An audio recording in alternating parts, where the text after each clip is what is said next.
What's up, y'all? Thank you so much for tuning back into Scorpio TV. This time we have Dr. No Sleep. Never Join a Dark Web Game Show. Uploaded March 29th, 2021. Now, y'all already know all the important links will be down in the description. We have had Dr. No Sleep on the channel before, recently, within the past month or two. He's like the god of like dark web horror stories and animations and stuff like that. So anytime I want some good creepy ass dark web stuff, I know to go to Dr. No Sleep. So before we get into it, y'all already know all the important links are down in the description. Go and subscribe to Dr. No Sleep. He's got dope ass content. Like I said, he's a god at these dark web horror stories. Without further ado, let's get into it. Dr. Nicely.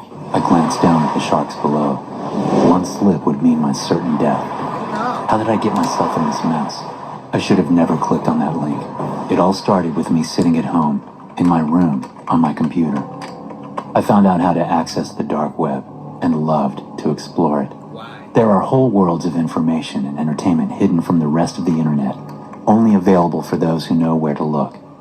For me, my adventure started with a .onion site I found that was simply titled The Game. It was similar in design to YouTube, with comments and arguments. The only difference was that it only had a handful of creators, each dealing with a different type of game show-esque program. One felt like Big Brother, with people trapped in a windowless house, doing the same ridiculous crap as they do on the original show. The only difference was that the loser wasn't sent home, but rather into the basement. Whatever happened in the basement, it caused the other contestants a great deal of distress. It was never shown on camera, but it put a strange atmosphere throughout the house. Then there was the Wipeout-like show. It had the same challenges and obstacles, but the surroundings were so dark, as if it took place either at night or inside a dimly lit warehouse. Whenever someone got knocked out, it just fell into the darkness, never to be seen again. It was horrific, and the screams they let out as they fell were heartbreaking. Still, not a single commenter ever indicated that the shows were real. For all we knew, it was just a trick, stunts to make people worry. But even more than that, they were interesting. I could not stop watching them. I'd spent hours watching them, borderline addicted. I would comment, cheer on certain contestants, and make real bets with the other viewers. After a while, I started to garner some attention. I was getting pretty good at predicting the winners, and it pissed some of them off. I was making quite a bit of money for myself. Then, as the last season of the game ended, someone left me this comment. "You've shown great promise as a predictor for the games. For the final episode, choose your winner and get the chance to receive a large monetary prize. All you have to do is to respond with the name of your predicted champion." I input who I thought would win and waited for the final episode. Alas, I was wrong, and the game ended, leaving me disappointed without a promised prize. That's all I remember, before everything went dark. When I woke up, I found myself tied to a chair in a dark room. There were strange men wearing colorful masks walking around me, pouring buckets of what I first thought was water over me. It was only once I felt my body and smelled around that I realized it was partially rendered animal fat, making my entire body slippery as hell. Ew. "What are you doing?" I asked. "You're a candidate for the game," one guy in a mask said. I don't know how they got me. Whether they drugged me or just hit me in the head with something hard, I didn't know. Nor did I understand how they knew where I lived. "Which game?" I asked. "You'll see," he said as he untied me and tossed me onto the ground. By the time I got to my feet, the mysterious men had vanished, and I was left in an empty room, only accompanied by the vague sounds of cheering coming from behind a door. I didn't want to go out there. I'd always thought the game was rigged, a voluntary game show full of people trying to make their names known in the darkest corners of the internet. Had I known they were kidnapping people, I never would have left a comment. I decided then and there to stay, to refuse the audience my forced admission to the competition. As time went on, the crowd's cheers turned to anger. They started booing louder and louder. I could hear individual yells. "Where is this man? Another yelled, "I paid good money for these tickets. Let's get this show started." I began inspecting the room. It was a small square space about 6 feet long and 6 feet wide. From what I could feel, there was one door in front of me. This is where the screams of the crowd were coming from. I checked the ceiling for any way out, but there were only 2 tiny holes for ventilation. I was stuck in here. The only way out was through the door. I decided to take a deep breath It's locked, and to right? open the door in front of me. A bright light hit my face and temporarily blinded me. As my eyes adjusted, I noticed a platform in front of me. On the platform were 3 other contestants. All were covered in the same animal fat-like substance. One was a girl. She couldn't have been older than 25. She looked horrified and had a dazed look on her face. The other contestant looked to be in his late 30s. He seemed calm, cool, and collected. For now. The last man was a bit older, probably in his late 50s.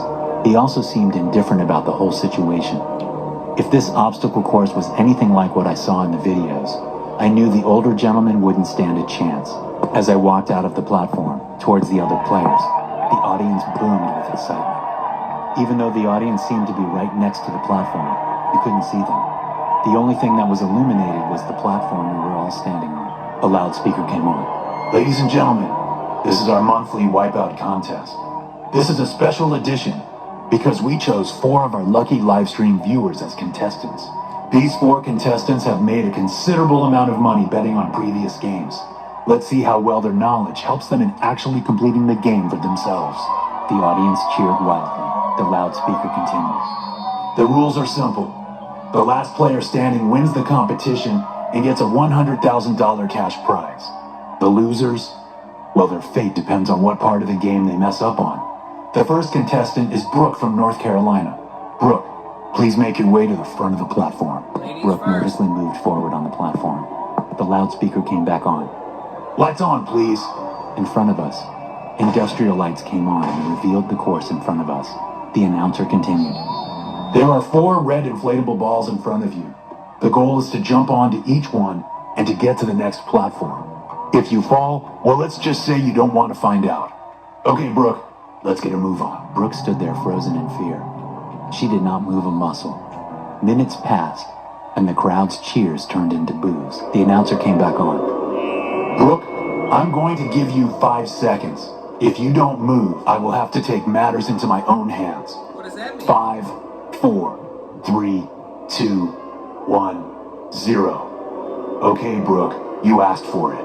All of a sudden, part of the platform rose up behind her and knocked her in the back. She was sent flying off into oblivion. Her screams faded into the darkness. Her fall seemed to last forever. All of a sudden, I heard a chilling thud. It sounded like bones breaking into a million pieces. My heart dropped out of my chest. I now realized that my fate was certain death if I did not complete this course. The horrific sound seemed to get the audience more excited. Cheers erupted. The host continued over the speaker. "Well, to our viewers at home that bet on Brooke, that is unfortunate. Hopefully our next contestant will perform slightly better. Next we have Dan from Florida, the Sunshine State. Let's see what you've got, Dan." Dan was the man in his late 30s. He calmly stood a few feet back from the edge of the platform. He got a running start and landed on the first ball. He used his momentum from the first ball to land on the second ball, then to the third, and finally to the fourth ball. He jumped off the fourth ball perfectly onto the platform at the end. The announcer chimed in. "Wow, everyone give it up for Dan. That was a flawless run. Quite impressive, I may add. Okay, next up we have Bill from Idaho. Give it your best, Bill." I was worried for Bill. I knew he didn't stand a chance. Because he's older. Bill tried Dan's approach. He stood a few feet back on the platform and got a running start. To my surprise, Bill nailed the first red ball. Just like Dan, he used his momentum from the first ball to catapult him to the second. He landed on the second ball, but lost his grip and slid off of it. Bill's yells echoed as he fell to his death. His fall was met by the same horrific sound as Brooke. The loudspeaker erupted. "Well, well, I didn't think Bill had it in him, but I thought he would at least make it past the second red ball. Okay, let's forget that mess. Up next, we have Patrick, also from Florida. Let's see what you've got." I decided Dan's approach was the best way to go about this course.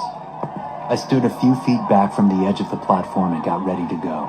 I ran and jumped on the first ball. I kept going and continued to the second, then the third, and lastly the fourth. I jumped as hard as I could off the fourth ball and nearly knocked into Dan on the platform. The speaker came on. Well done, Patrick. We've got some athletes on our hands, ladies and gentlemen. Everyone give it up for Dan and Patrick. The crowd cheered and clapped. The announcer continued. Let's move on to the next challenge, shall we? This one will be a test of pure strength. There will be 2 pull-up bars that each of you will need to hang on to. First one to let go is the loser, and last one standing will be crowned the champion. Lights illuminated the next challenge in front of us. 2 metal pull-up bars extending from the ceiling appeared in front of us. Over the Sharks? I thought to myself, what is the worst that can happen? If we fall, we just land on the platform. You never asked that question. Dan and I walked over to the bars, ready to grab onto them. The host began the countdown. 5, 4, 3, 2, 1, go! We both jumped up in unison and grabbed onto the bar. At that very second, the platform beneath us disappeared. I glanced down and noticed a giant pool below us. I thought if I fell, this can't be too bad. At that moment, I saw a fin, and another fin, and another, all circling about. I realized it was a pool of sharks. I glanced over at Dan, but he was too focused on holding on to notice. My adrenaline began pumping faster than ever. I needed to hold on. 30 seconds went by. I noticed Dan looking really tired. He was sweating profusely. I glanced down again and got another hard dose of adrenaline. Every time I looked down, it gave me more motivation to hold on. I don't even think Dan noticed the pool below us. I glanced over. Dan was losing his grip, and fast. One of his hands slipped off the bar. Only seconds passed, and his last hand lost its grip. He plummeted to the pool below. I glanced down in curiosity, but the platform already was below me again. I only heard Dan's screams for a few seconds before he was violently dragged underwater by the sharks. The host began speaking again. Ladies and gentlemen, we have a winner. Give it up for Patrick. The audience began cheering. The host continued. What a great job on the course. You won fair and square. You've done so well that our panel was thinking of bringing you back in the future. We have a tournament of champions every 2 years and think you would be a great competitor. Until then, you and your money will be delivered to your house. Before I could even say a word, a cold needle was injected into my neck. Next thing I knew, I woke up in my bed. Next to me, on my nightstand, was $100,000 in cold hard cash. Ballin', I can boy. only pray I don't get kidnapped again for the Tournament of Champions. Thanks for watching, and don't forget to check out the Dr. No Sleep podcast available on Spotify, Apple Podcasts, and many more. There you will find a plethora of bone-chilling horror stories to listen to. Also, be sure to subscribe and turn notifications on to stay tuned for new videos. God damn. So the girl and the older guy basically falling to their deaths. That was messed up. But old dude slipping and basically plummeting into the shark infested water.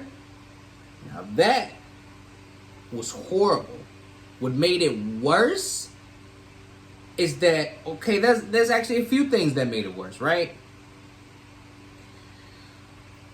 The jumping across the red balls, tired him out already, right? So, secondly, he was covered in that animal juice or whatever the hell it was. I forgot exactly the term he used. That the contestants were covered in. So, with him falling into the shark-infested waters, not only was he tired as hell from the jumps and holding on to the pull-up bar, he was also covered in that animal juice.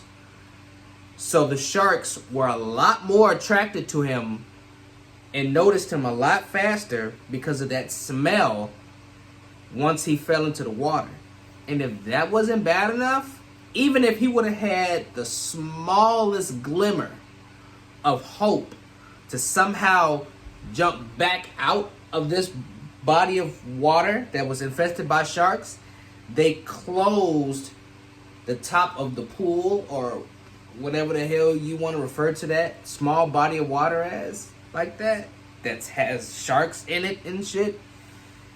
They closed the lid on it. So even if he didn't really have the time to try to climb out because the lid started closing over him, basically trapping him in the water with the sharks. And then as it was closing, unless I was tweaking, you can actually hear his screams like in the video. Bro, like it's I don't know. It reminded me of this, like 1,000 Ways to Die mixed with